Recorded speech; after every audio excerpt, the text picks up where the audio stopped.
Hello and welcome. This is our first video on the topic Passport to Advanced Mathematics. So we're going to be solving quadratic equations. As always, we're going to be looking at 5 questions, their explanations, and find the intricacies in this topic so that you can ace the SAT math portion. If you like these videos or find them informative, please be sure to like and subscribe. And with that, let's get started.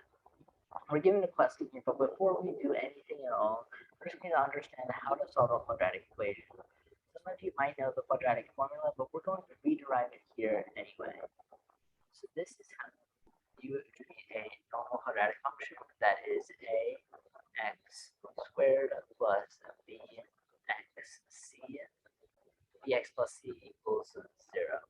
Now some of you might know about completing the square, but essentially we're going to change this so that it looks something like a times x plus h squared plus k equals 0.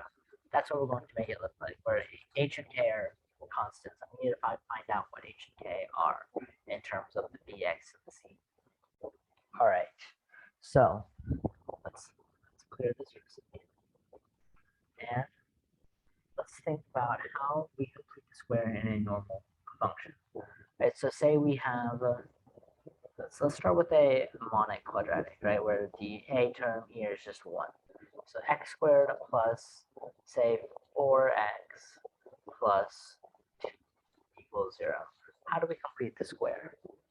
Well, we have this part here, and we have this part here. And this constant can really be anything. We can change that, like we can add something to both sides, that doesn't really matter. But it does, what we squared needs to match up with these two terms. Right, so what we're going to do is we're going to take b and we're going to divide it by 2a.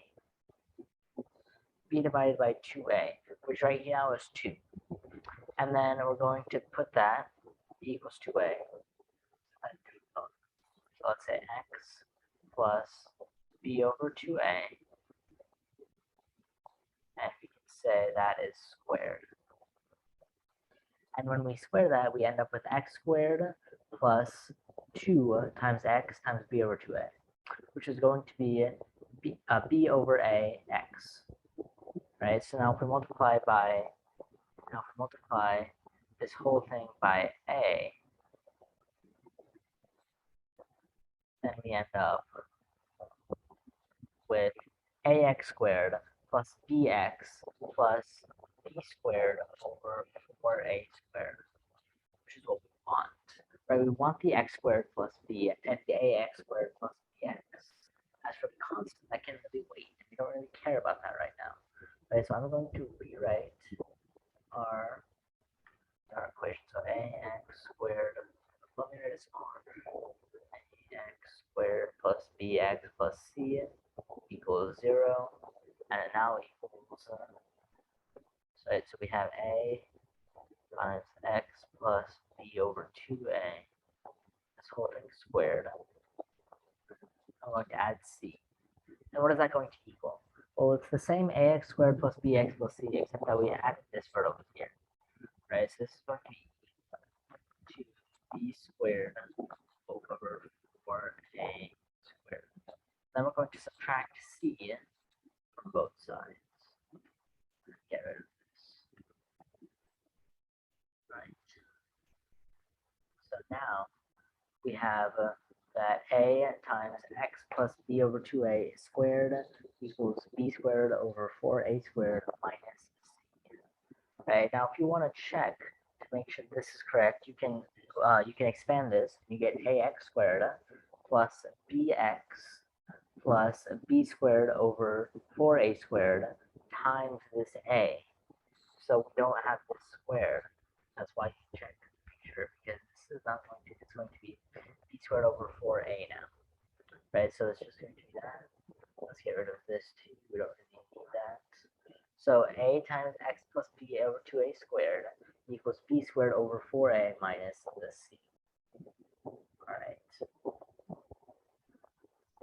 Color. Right, so these two things are equal to each other, and now what are we going to do? Well, we can divide by a.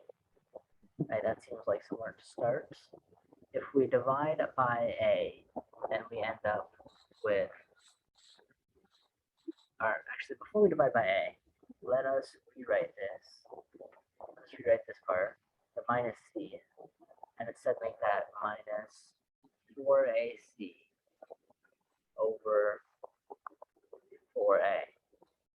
And that way, when we divide by a, this becomes squared, and this becomes that squared, and this goes away. Parentheses stays. And then when we divide by a, we get x plus b over 2a, all squared, equals b squared minus 4ac over 4a squared. Alright, and now let's get rid of this stuff. Now we're going to take the square root of both sides. We take the square root of both sides, and we get on the left side, we get x plus b over 2a. And on the right side, we get the square root of b squared minus 4ac. So to be divided by the square root of 4a squared, which is just 2a. So now we have this equation. All right. Now we of course subtract the b over 2a from both sides, and then we just get x equals negative b plus or minus b squared minus 4ac over the 2a that they both share. Now the reason I put plus or minus here is because this could either be a plus b squared over 4ac, or it could be a minus. There are two possibilities, which is why we have two solutions to the equation. Now that equation that I just have up there is called the quadratic formula. And so we're going to be using this entire topic. We're just going to be taking numbers and plugging them in here. And that's how we're going to solve these questions. All right, so right now we have that a equals 1, b equals 6, and c equals negative 5. So you plug that in there, and what do we get? We get negative b, so negative 6 plus or minus the square root of, well, b squared is 36, 4ac is going to be 4ac is going to be negative 20. So b squared minus 4ac is going to be 36 minus negative 20, or 36 plus 20, which is the square root of 56. 2a is going to be 2, so we just get minus 6 plus or minus the square root of 56 over 2. All right, so now what? Well, the 56 can be written as 2 over 14.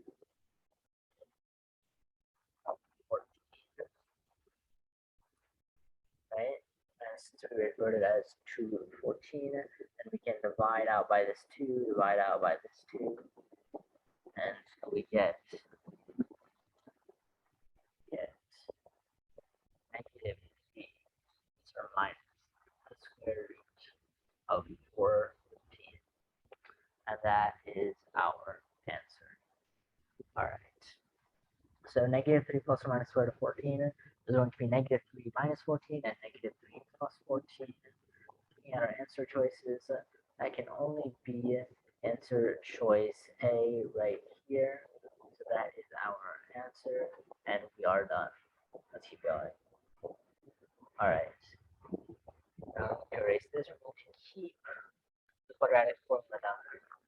Right, but by the end of this, hopefully you'll memorize it to this enough so that you won't have to do this.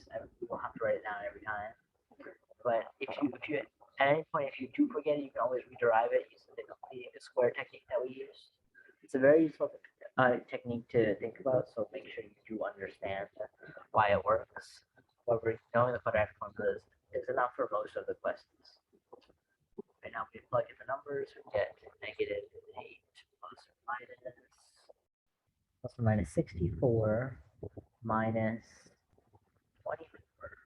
So it's going to be square root of 40. Right? So square root of 40 is going to be 2 square root of 10, and it's going to be divided by 2. So we're going to end up with negative 4 plus or minus the square root of 10, which we can see that's negative 4 minus 10 and negative 4 plus 10, which is answer choice C right there, as can be seen. So our answer is choice C, and let's keep on going. All right, next question. We have x squared minus 9x plus 9x minus 20, right? Same old. We say a equals 1, b equals 9, and c equals negative 20. We end up with 81, and then plus 80. So it's going to be the square root of 161. So it's going to be divided by 2. All right. So we have that, and now what? Well, minus 9 plus or minus the square root of 169 is going, 161 is going to be what? Well, we can see that it looks to be answer choice.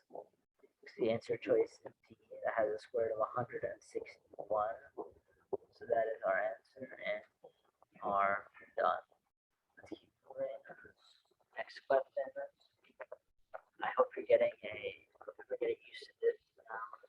Just using this formula, plugging the numbers, picking out the solutions. Right. So here A is 2. So our first one is not a harmonic quadratic, whereas the first term is not 1. Right. That's why it's good that we derive this whole formula with that with A instead of just 1. Right. So we take that and that, and then plug in again. So my C is 7 plus or minus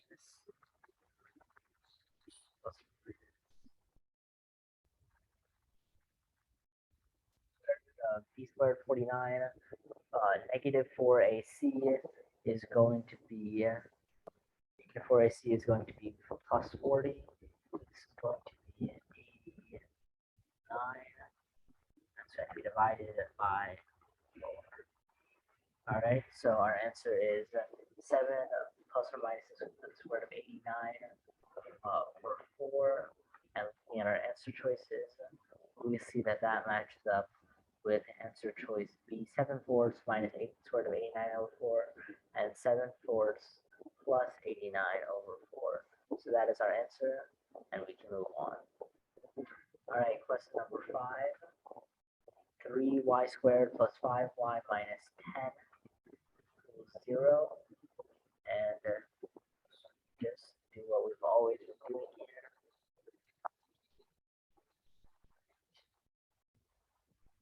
Take A is 3, B is 5, C is negative 10, and plug that into our equation,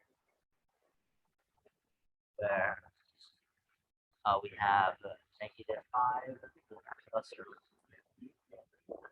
negative 5 plus or minus the square root of 25 plus 120, which is going to be 145 to be divided by 6. So our answer looks to be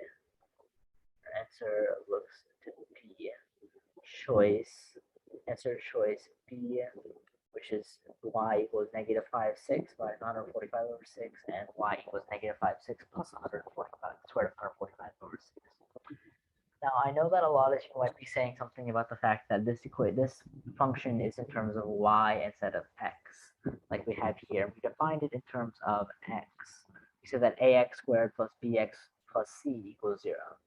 But think about it for a second. If it really makes any difference, if we use ay squared plus by plus c, we're going to end up with the same thing. It's just that instead of this x right here, it's going to be a y, right? So the y is going to be equal to negative b plus or minus square root of b squared minus 4ac all over 2a. It's going to be the same thing, right? Even if, like, you can even take this equation right here, and you can just replace the y with an x, and you get 3x squared plus 5y minus 10 equals 0.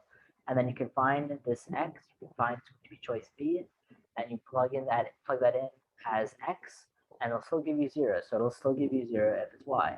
The variable doesn't matter. What matters is the formula, right? What matters is the coefficients and the formula. And those coefficients of that formula has told us that the answer is a choice B, and we are done.